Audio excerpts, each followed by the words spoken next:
Ei, gente! Bom dia! Estamos aqui pela TV Horizonte, a TV de Nossa Senhora da Piedade, a nossa padroeira. Pois é, olha aí, nós estamos vivendo um dia de calor, mas um dia de chuva também, né? E as chuvas ontem castigaram algumas regiões de Belo Horizonte, granizo, estado de Minas Gerais, a nossa querida cidade de São João del Rei foi muito castigada, também a cidade de Muriaé, né, lá na Zona da Mata, São João del Rei, aqui mais na região central da cidade, também a cidade de Barbacena, né, todas essas cidades tiveram muitos problemas, né, com as chuvas de ontem, né. Aí eu ouvi um amigo hoje falando assim, porque o governo não se preparou para a chuva. Espera aí, chuva de pedra? Só se nós formos, né, o governo de todos os lugares, todas as prefeituras tivessem que trocar o telhado de todo mundo aqui em Minas Gerais, né, para cuidar como é que o governo vai impedir que caia uma chuva de granizo, né? Lá em São João del Rei, a chuva foi tão forte que uma igreja, a igreja de São Geraldo, ela perdeu o telhado, né? Alguns postos de gasolina com esses telhados que eles arranjam aqui agora, porque aqui é o seguinte, todo mundo faz casa, todo mundo faz prédio, né? É tijolo sobre tijolo, não tem mais aquelas estruturas, aquelas coisas todas, né? Aí vem um vento mais forte, vem uma coisa mais forte, essas estruturas todas, né, padecem, infelizmente, não é verdade? Infelizmente, essas estruturas padecem, né? Quando o vento vem muito forte, isso acontece, né? E acontece nas cidades onde essas estruturas, né, foram colocadas, né? E infelizmente, quando a coisa vem mais forte, e nós aqui não temos ainda aqueles furacões lá dos Estados Unidos, né? E nem os nossos incêndios florestais aqui levam fogo. Lá nos Estados Unidos, vocês verem, queima casa, queima tudo, acaba com tudo, né? Lá, quando vem um furacão, é outro furacão, é outro problema grave, né? E, infelizmente, graças a Deus aqui em Minas Gerais ainda, nós estamos convivendo com uma chuva de pedra ali, outra chuva de pedra aqui. Então, o que eu acho é que você que tem carro, né? Quando a chuva vem muito forte, procura esconder o seu carro numa garagem, num lugar em que ele pode ser protegido, porque senão a pedra vai bater mesmo e vai machucar o carro. Infelizmente, que até antes isso não acontecia, porque os carros tinham uma chapa maravilhosa, né? Eu fico de vez em quando vendo aqueles... de vez em quando eu vejo aí aqueles amigos que tem um Buick, um carro dos anos 50, não sei o quê, a gente vê a chapa, aquela chapa maravilhosa, né? Outro dia eu estava olhando um cara que tem um carro que foi produzido aqui, o Volks dos anos 60, vê a chapa do Volks dos anos 60 aqui no Brasil, era uma coisa diferente da chamada Rural Willys, né? A chapa era outra coisa, né? Hoje não, eles colocam uma chapa que parece uma coisa de... uma chapa que parece muito mais aliás, parte do carro hoje está toda de um material de plástico. Por quê? Porque o carro tem que ser cada dia mais leve para correr mais, para voar mais nas estradas. É o carro que eles estão fazendo. Então, chega num momento desse, de uma chuva forte, o carro leva desvantagem, porque a chapa é uma chapa mais fina do que o que você pode pensar, né? Então, ela não resiste a uma caída de um... Então, uma manga que cai, você passa debaixo de um pé de manga, a manga cai em cima do seu carro, ela amassa o carro, né? Quer dizer, está difícil, né? Infelizmente, o material que se usa nos carros hoje, né? Aí não há prefeitura, não há nada que resiste a isso, né? Felizmente. Vamos cantar aquela musiquinha? Vai tudo bem, muito bem, muito bem, muito bem, muito bem, muito bem, bem, bem.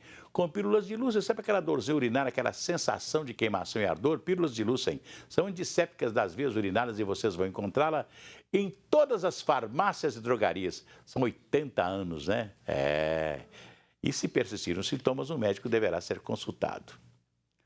O Santuário Arquidiocesano São Francisco de Assis, mais conhecido como Igrejinha da Pampulha, teve uma programação especial para celebrar o Dia do Padroeiro. Entre as ações, foi realizada a tradicional bênção dos animais. Leonardo Apolinário nos conta, Leonardo. O dia foi marcado pela fé e espiritualidade franciscana. No Santuário Arquidiocesano São Francisco de Assis, dezenas de fiéis se reuniram para a bênção dos animais. Ele representa o amor pelos animais e o amor que eu tenho pelo Theo e por todos os meus bichinhos. A Samira foi com o cavalo, que carrega um terço como amuleto especial. Ele já teve algumas bênçãos já antes. Esse terço aqui era do pai dele. O pai dele faleceu, ficou para ele e esse texto já foi abençoado em outras missas já, em outros lugares também. O santo tem um significado especial na vida da Mariana. São Francisco representa para mim humildade, né? São Francisco representa para mim o cuidado com os animais, o cuidado com o ser humano, a gente doar um pouco do que a gente tem para o próximo. Então eu sigo São Francisco por isso. Sabe, eu acho que a gente veio nesse mundo para ajudar o próximo. São Francisco era um jovem de alma sensível, amava Deus e os pobres. Era encantado pela criação divina, como a natureza. Hoje, ele é protetor dos animais e padroeiro da ecologia. Ao redor do santuário, os fiéis fizeram uma procissão, seguida de missa, presidida pelo padre Gilson. Vivemos hoje num clima de ansiedade, de insegurança. E Francisco a todos comunicava isto, a paz e o bem. E acima de tudo, o amor. Ele dizia, amamos tudo neste mundo, menos o que é mais amado, que é o próprio Deus. Então que verdadeiramente a gente possa se espelhar em Francisco e amar de verdade uns aos outros, nos respeitando e sendo de fato transmissores da paz. Não é à toa que a bem-aventurança diz, bem-aventurados que promovem a paz, estes serão chamados filhos de Deus. Pois é, tão bom, né, fazer essa festa, né, de São Francisco de Assis na igrejinha de São Francisco de Assis, lá na Pampulha. Até lembrar que, né, que quem mandou construir a igrejinha foi o Juscelino Kubitschek de Oliveira. Por quê? Porque Juscelino era devoto de São Francisco e pediu a Oscar Niemeyer que a igrejinha fosse uma igrejinha de São Francisco. Até porque, onde Juscelino morou em Diamantina, a igrejinha perto da casa dele é a igrejinha de São Francisco, que é a igrejinha que ele frequentou, né? A igreja foi feita, mas o arcebispo de Belo Horizonte da época, Dom Antônio de Santos Cabral, não quis sagrá-la, porque não gostou daquilo que Sesquiate fez no fundo da igreja. Ela ficou sem sagrar durante muitos anos. Em 1957, o Juscelino já era o presidente da República, a igreja foi sagrada por Dom João de Rezende Costa, né, que gostava da igrejinha, do jeito moderno dela, né, e então a sagrou, né, com a presença do presidente da República naquela época, que veio especialmente para a sagração da igreja da Pampulha. Então, a gente vê a igreja hoje movimentada, recebendo os fiéis. Padre Gilson, grande figura, o Padre Gilson lá, fazendo a bênção dos animais. O Padre Gilson é uma figura extraordinária da nossa igreja de Belo Horizonte. Um abraço para ele. Então, a gente fica feliz de saber que a igrejinha da Pampulha continua, né, prestando o seu serviço aos fiéis, aqueles que gostam de São Francisco. Aliás, eu quero dizer que tinha um amigo meu, já faleceu. Ele tinha uma dor nas costas muito grande. E um dia o filho dele pediu, pai, eu gostaria de pescar na Lagoa da Pampulha. Ele falava, menino, para que pescar na Lagoa da Pampulha? Vamos... Não, pai, eu gostaria de pescar na Lagoa da Pampulha. E ele um dia pegou os filhos todos, olha para você ver, pegou os filhos todos, eram meninos assim, um de 10, 12, 13 anos, 7, 8 anos, pegou os meninos todos, levou uma matula, né? Uma matula que a gente chama alguma coisa para comer, beber, e foram à noite para a Lagoa da Pampulha. Aí pescaram ali, tentaram pescar à noite e tal. Quando foi lá para as 2 horas da manhã, eles foram, dormiram em frente à igrejinha da Pampulha, em frente à igrejinha de São Francisco, né? E ele tinha umas dores nas costas, né? E ele falou assim, quem sabe São Francisco vai me ajudar aqui e tal. E deitou em frente à igreja da Pampulha e ficou ali, passou a noite ali, acordou de manhã com os meninos e continuou pescando. sem ardor nas costas, dizer que foi curado por São Francisco. Eu não me esqueço disso, ele fala assim, São Francisco da igrejinha lá da Pampulha me curou a dor nas costas que eu tinha, que eu sentia. Ele era mecânico, então tinha uma dificuldade muito grande de agachar, de fazer as coisas. Depois daquilo, nunca mais teve problema, né? Então, quer dizer, é um milagre de São Francisco de Assis, né? Da nossa igrejinha de São Francisco de Assis. Vamos cantar aquela musiquinha? Se a criança acordou, dorme, dorme, menina, tudo calmo ficou, mamãe tem. Auricedina é um analgésico e antisséptico de uso local para adultos e crianças. Todo mundo sabe, dor de ouvido, auricedina. Se persistirem os sintomas, naturalmente o médico deverá ser consultado. Novos moradores habitam o zoológico de BH e já aparentam estar bem familiarizados com o ambiente. Marcelo Silveira. Estes 2 jacarés parecem já estar familiarizados no recinto onde vão morar a partir de agora. Frutos de uma entrega voluntária, eles foram repassados pelo IBAMA e agora compõem o time dos novos moradores do Zoológico de Belo Horizonte. O jacaré-coroa, ele é uma das espécies de jacaré-anão que ocorrem no Brasil, né? São 2 espécies. O jacaré-coroa, o macho, que é o maior, né? Entre o macho e fêmea, o macho é o que cresce mais, né? Ele chega aí até 1,50 m. Então, realmente é um jacaré de pequeno porte, né? É um jacaré amazônico, né? E ele não ocorre exclusivamente na Amazônia brasileira, né? Ocorre em mais 9 outros países, né? Que tem a Amazônia em seu território nacional. Este ouriço cacheiro, de aproximadamente 2 anos de idade, também foi entregue voluntariamente por uma pessoa ao IBAMA. Assim como os outros animais que chegam ao zoológico, ele passou por um período de quarentena até poder habitar definitivamente este espaço, que agora será a nova casa do bichinho. Você garantir sempre que aquele indivíduo vai ser um indivíduo saudável, né? E que ele vai ser um indivíduo que você pode colocá-lo num programa de conservação. Se você tem indivíduos que reproduzem com parentes, né? Sempre irmão com irmã, mãe com filho, pai com filha, isso não é uma situação que você possa aproveitar para programas de conservação. Então, é preciso você ter muito bem essa identificação dos indivíduos, né? Então, todo zoológico tem que identificar bem seus indivíduos, né? Para que a gente possa fazer cruzamentos assertivos que sirvam para programas de conservação. O Zoológico de Belo Horizonte, que pertence à Fundação de Parques Municipais e Zoobotânica da capital mineira, tem atualmente 3.500 animais de aproximadamente 230 espécies, números que estão crescendo a cada dia. Outra novidade aqui no Zoológico de Belo Horizonte é aquela filhote de cervo do Pantanal, que nasceu há pouco mais de um mês aqui mesmo, na capital mineira.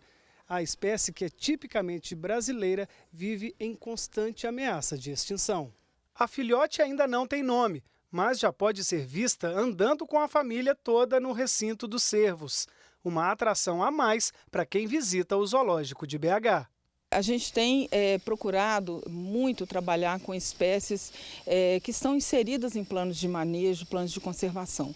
Que isso é o papel dos zoológicos, né? Contribuir com esses programas. E, então a gente tem focado muito nessa questão. E no futuro é sempre assim, formar novos casais, né? Certamente essa fêmea que nasceu agora, né? Daqui a um tempo, ela vai para outro zoológico para fazer um par com outro macho. Então, assim, isso é que vai cada vez mais aumentando o número de indivíduos sob cuidados humanos, né, dessa espécie, e a gente vai conseguindo melhorar a situação, quem sabe até um retorno desses animais para a natureza, quem sabe.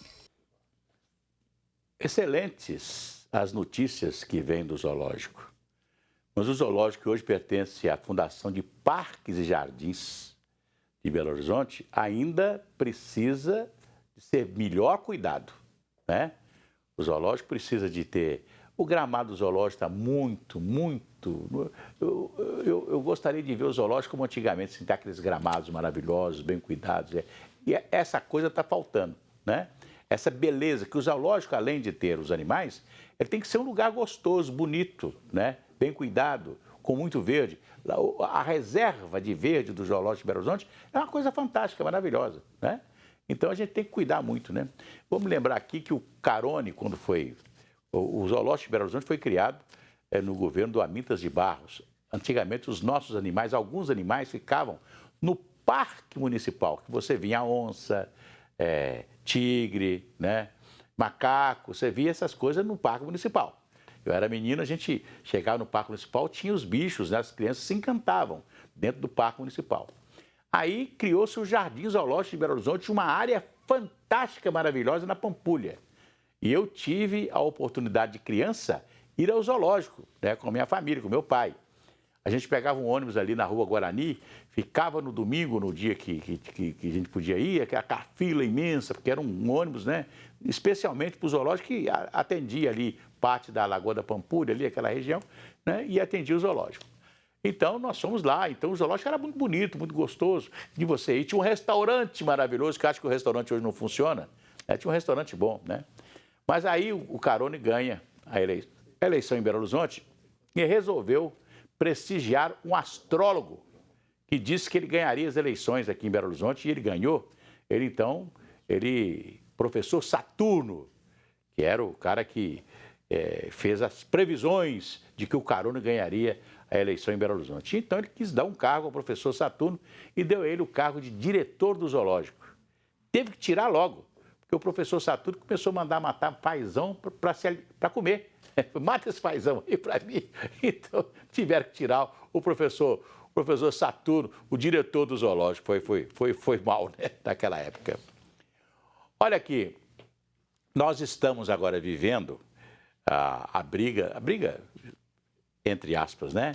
A luta pelos apoios, né, dos dois candidatos, o Lula e o Bolsonaro. Né?